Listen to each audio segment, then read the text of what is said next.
I am extremely elated.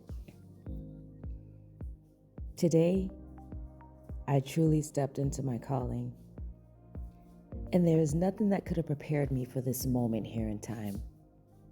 First of all, I have to tell you the complete story, what happened from the very beginning.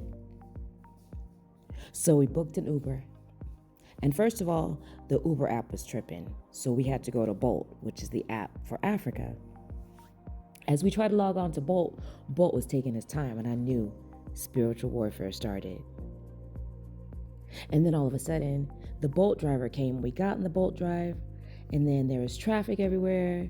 So the driver wanted to go through the highway, which is an extra 150 shillings. So I agreed to pay it. But then when we got there, we realized that we were on the wrong side of town. So I knew even more. Time to go in further. Time to pray. So sure enough, I started praying. I started talking to the Father.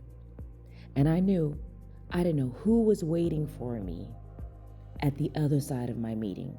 All I knew is that I had a meeting to meet at a church in the second largest slum in all of Africa to talk to girls and boys ages 18 to 25. So I was so excited, so elated, could not wait to get there. Even though it was hot, I realized I forgot my water, but that was okay because I figured it wouldn't be that long. But little did I know, this one moment in time would take me on a very deep journey. As we got to our location, we realized that we were at the wrong place. So we had to get on the phone and have the Bolt driver talk to the man of contact at the church. The man of contact, meaning the evangelist who set all of this up for me. When we got there, we were literally 2 hours late because we had to go back way on the other side of town. And as we got back to the other side of town, we finally made it to our location. 2 hours later, it would have never, ever prepared me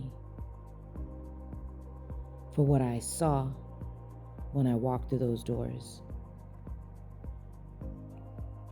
Almost 70 people waiting for me.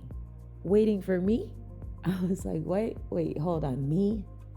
Yeah, this is for me? And y'all was like, you got this.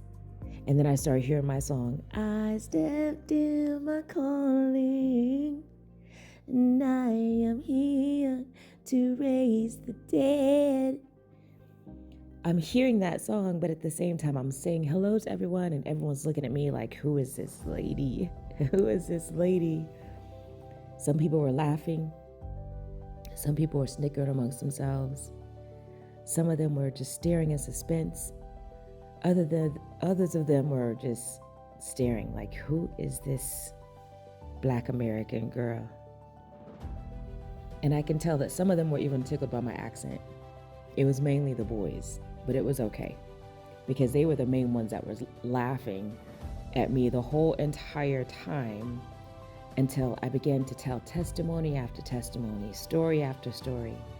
And I spent a moment talking to the girls, and then I spent a moment talking to the guys, and then I can tell that I touched a nerve with the guys because those smiles and laughters went from seriousness.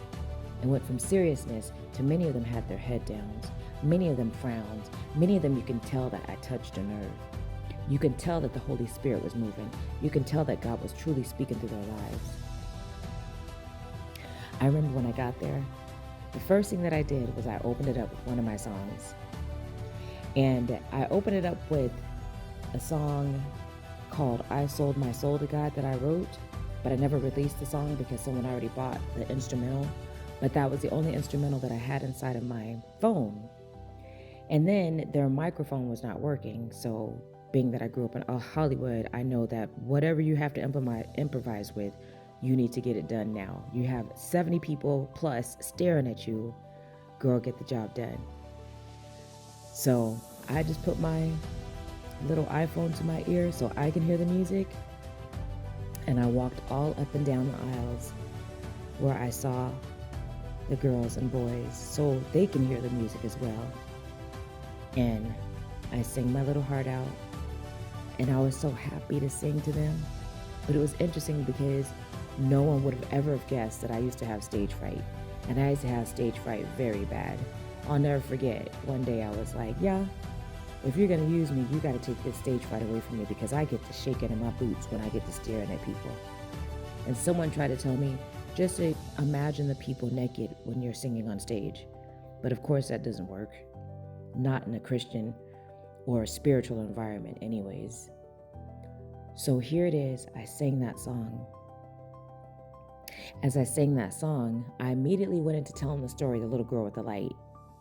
The Little Girl with the Light is my story about how Yah took me up to heaven and how I met Yah. And Yah shared with me how, because I was not on my post, so many lives were lost. And the look that was on Yah's face was so heartbreaking. And I knew in my heart that I never want to see Yah look so devastated ever again in my life. But as I began to tell my story, and as I began to tell my testimony after testimony, and then I began to have that altar call. As I had that altar call, I did not expect for anyone to end up coming up to the altar, not just to come up to the altar to be prayed over, but that's when my spirit of prophetic ministry truly kicked in. I began to have vision after vision as Yah spoke through me and allowed me to be his vessel and put his words on my tongue. And I was able to prophesy over my sisters, over my brothers that I saw there.